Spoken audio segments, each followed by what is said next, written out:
The fluorescent lights hummed softly in the hospital corridor as Sarah Mitchell pushed her cleaning cart down the hallway and the wheels squeaked gently against the polished floor. And she had worked as a janitor at Mercy General Hospital for nearly 15 years now, and she knew every corner of this place and every shadow that fell across these walls at different times of day. She was 53 years old, with kind eyes that crinkled at the corners when she smiled and hands that had scrubbed 1,000 floors and emptied countless trash bins, and she never minded the work because she believed that keeping a hospital clean meant keeping people safe, and that mattered more than anything else in the world. On this particular evening in late autumn, the hospital felt quieter than usual, and Sarah made her way through the intensive care unit, checking each room and making sure everything was in order. And when she reached room 412, she paused because she heard a sound that made her heart ache. It was the sound of someone crying very softly. Sarah knocked gently on the door and pushed it open just a little, and inside she saw an elderly woman lying in the hospital bed, and the woman had silver hair that spread across the pillow like moonlight, and her face was pale and drawn with exhaustion and pain. The woman turned her head slowly and looked at Sarah with eyes that held both sadness and a quiet dignity, and Sarah felt something stir in her chest, and it was the same feeling she got whenever she saw someone who needed help. "I am sorry to disturb you," Sarah said softly, and she stepped into the room. "I was just making my rounds and I heard you, and I wanted to make sure you were all right." The elderly woman tried to smile, but it came out more like a grimace, and she said, "That is very kind of you, dear, and I am all right and just feeling a bit overwhelmed, I suppose." Sarah moved closer to the bed and she could see the medical equipment surrounding the woman and the IV drip that fed into her arm and the monitors that beeped steadily in the background, and she had seen this scene so many times before, but it never got easier. "My name is Sarah," she said gently. "Is there anything I can do for you, and anything at all?"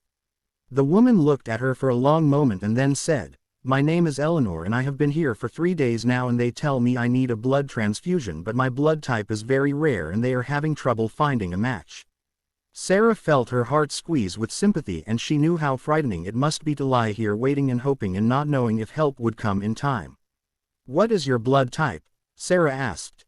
"AB negative," Eleanor said quietly. "Only about 1% of people have it, and the hospital is searching their registry, but so far they have not found anyone available." Sarah stood very still because she knew something that might help, and she had donated blood many times over the years, and she knew her own blood type because the Red Cross had told her she was special, and she was AB negative too. "I have AB negative blood," Sarah said, and the words came out soft and steady. "I can donate for you, and I can do it right now if they will let me." Eleanor's eyes widened and she looked at Sarah as if she could not quite believe what she was hearing, and then tears began to roll down her cheeks, and not tears of sadness this time, but tears of relief and gratitude. "You would do that for me," Eleanor whispered, "but you do not even know me." Sarah reached out and took Eleanor's hand and held it gently between both of hers, and she said, "I do not need to know you to help you, and we are all connected in ways we cannot always see, and if I can give you something that will help you heal, then that is what I want to do." And so Sarah went to find a nurse, and she explained the situation, and within an hour she was sitting in a chair beside Eleanor's bed with a needle in her arm and her blood flowing through a tube into a bag that would soon help save this woman's life. As the blood flowed, Sarah and Eleanor talked quietly, and Eleanor told her about her life, and she spoke of her childhood growing up on a farm in Vermont and learning to ride horses before she could properly read, and she talked about her late husband who had passed away 5 years ago and how much she missed him every single day. Sarah listened with her whole heart, and she shared her own stories too, and she told Eleanor about her 2 grown children who lived in different states now, and about her grandson who was learning to play the piano, and about the small garden she tended behind her apartment building where she grew tomatoes and basil and marigolds. When the donation was complete, Sarah felt a little tired, but mostly she felt peaceful, and the nurse came and removed the needle and put a bandage on her arm and thanked her for her generosity. Eleanor reached out and took Sarah's hand again, and she said, "I will never forget what you did for me today, and never." Sarah squeezed her hand gently and said, "You just focus on getting better now, and that is all the thanks I need." Over the next few weeks, Sarah made it a point to visit Eleanor whenever her shift allowed, and she would stop by room 412 with a warm smile, and sometimes she brought small things like a magazine she thought Eleanor might enjoy, or a cookie from the hospital cafeteria, or just her presence and her willingness to sit and talk. Eleanor grew stronger with each passing day, and the color returned to her cheeks and the light returned to her eyes, and she told Sarah that she was the best medicine she could have asked for. One evening as Sarah was preparing to leave, Eleanor said, There is something I need to tell you and something I should have told you from the beginning. Sarah sat down in the chair beside the bed and waited patiently. Eleanor took a deep breath and said, "My full name is Eleanor Ashworth and I am the widow of Thomas Ashworth who founded Ashworth Industries, and I suppose what I am trying to say is that I have significant financial resources and more money than one person could ever need or spend." Sarah looked at her quietly and then said, "That must be a heavy burden to carry sometimes." Eleanor blinked in surprise because most people reacted very differently when they learned about her wealth, and they became either obsequious or calculating or sometimes both. "It can be," Eleanor admitted, "it can be very lonely and you never know if people care about you or about what you can give them." Sarah nodded slowly and said, "Well, I can promise you that I liked you just fine when I thought you were Eleanor from room 412, and I like you just the same now that I know you are Eleanor Ashworth, and money does not change what is in a person's heart." Eleanor's eyes filled with tears again and she reached for Sarah's hand and said, "That is exactly why I wanted to tell you, and because your kindness was real and it was given freely without expectation, and that is the rarest gift of all." A few days later Eleanor was discharged from the hospital and Sarah helped her gather her things and walked with her down to the hospital entrance where a sleek black car was waiting, and before Eleanor got into the car she hugged Sarah tightly and whispered, "Thank you for saving my life and for reminding me that goodness still exists in this world." Sarah hugged her back and said, "You take care of yourself now." And then Eleanor was gone and Sarah returned to her cleaning cart and her rounds and her quiet life, and she did not expect to see Eleanor again. But 3 weeks later Sarah received a letter at the hospital, and it was addressed to her in elegant handwriting, and inside was a note from Eleanor. The note said, "Dear Sarah, and I have been thinking about you every day since I left the hospital, and I would very much like to see you again if you would allow it, and I have enclosed my address and I hope you will visit me soon, and with deep gratitude, and Eleanor."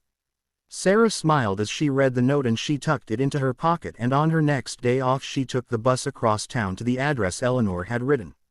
The house turned out to be an estate really, and it sat behind iron gates on several acres of manicured lawn, and Sarah almost turned back because it felt too grand and too far removed from her own simple world. But then she thought about Eleanor's kind eyes and warm smile, and she rang the bell at the gate. Eleanor herself answered the intercom, and her voice was filled with joy when she said, "Sarah, and oh please come in, and I am so happy you came." The gate swung open and Sarah walked up the long drive, and Eleanor was waiting at the front door, and she looked healthier than she had in the hospital, and her silver hair was styled beautifully, and she wore a soft blue sweater and pearls.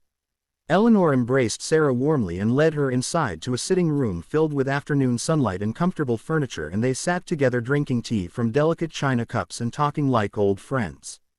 "I asked you here because I wanted to thank you properly," Eleanor said. "You gave me blood when I desperately needed it, but you gave me something even more precious, and you gave me hope and kindness when I felt very alone."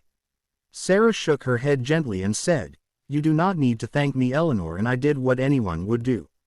"But that is where you are wrong," Eleanor said softly. "Not everyone would do what you did, and I have known many people in my life, and some of them very powerful and very wealthy, and but few of them have shown me the kind of genuine compassion you showed me that night." Eleanor paused and then continued, "I have been thinking a great deal about what matters most in life, and my husband and I never had children, and we poured everything into building a company, and but now that he is gone, and now that I faced my own mortality in that hospital bed, and I realize that what matters is not what we accumulate but what we give and how we touch other people's lives." She reached across and took Sarah's hand and said, "I would like to do something for you, Sarah, and not as payment, because what you gave me cannot be bought, and but as a gift from one friend to another." Sarah started to protest, but Eleanor raised her hand gently and said, "Please let me finish, and I have set up a trust fund for your grandchildren's education, and I have paid off the mortgage on your apartment building so you own it outright now, and I have established a scholarship in your name at the local community college for students studying nursing and healthcare." Sarah sat very still and she could not quite process what she was hearing, and tears began to stream down her face. "Why?" she whispered. "Why would you do all of this?" Eleanor smiled and her own eyes were wet with tears, and she said, "Because you reminded me what it means to be truly human, and you gave without thinking about what you might receive, and that is the most valuable lesson anyone ever taught me, and I want to honor that, and I want to honor you." Sarah cried then, and really cried, and then Eleanor held her hand and let her cry, and when Sarah finally found her voice again she said, "I do not know what to say." "You do not need to say anything," Eleanor replied. Just promise me you will keep being exactly who you are and keep spreading that kindness wherever you go. And so began a friendship that would last for many years to come, and Sarah and Eleanor saw each other regularly, and they shared meals and stories and laughter and tears, and they discovered that despite their different circumstances they had so much in common. They both understood that life was precious and fragile, and they both knew what it meant to work hard and to care deeply, and they both believed that the smallest acts of kindness could change everything. Sarah continued working at the hospital because she loved her job and she loved feeling useful and she loved knowing that she was helping to keep people safe. But now she also volunteered at the scholarship program Eleanor had created, and she met with students and encouraged them and shared her own wisdom about the importance of compassion in healthcare. Eleanor became more involved in charitable work and she funded programs that helped people who were struggling, and she always insisted on meeting the people her money was helping because she wanted to see their faces and hear their stories and remember that behind every statistic was a human being. And whenever anyone asked Eleanor why she devoted so much of her fortune to helping others, she would smile and tell them about a janitor named Sarah who had donated blood to a stranger in a hospital room and who had reminded her that the greatest wealth we can possess is the ability to give to others without expecting anything in return. Years passed and both women grew older, and their friendship only deepened with time, and when Eleanor finally passed away peacefully in her sleep at the age of 89, Sarah was there holding her hand and whispering words of love and gratitude. And in Eleanor's will there was a letter for Sarah, and it said, "Thank you, my dear friend, for saving my life twice, and once with your blood and once with your heart, and you taught me that kindness is never wasted and that love is the only thing that truly matters, and I hope I honored the gift you gave me, and with eternal gratitude." And Eleanor. Sarah kept that letter for the rest of her life, and she read it whenever she needed to be reminded that even the smallest act of kindness can ripple out in ways we cannot imagine, and that we are all connected, and that when we give to others we give to ourselves. And she understood finally that she had not just saved Eleanor's life that night in the hospital. Eleanor had saved hers too.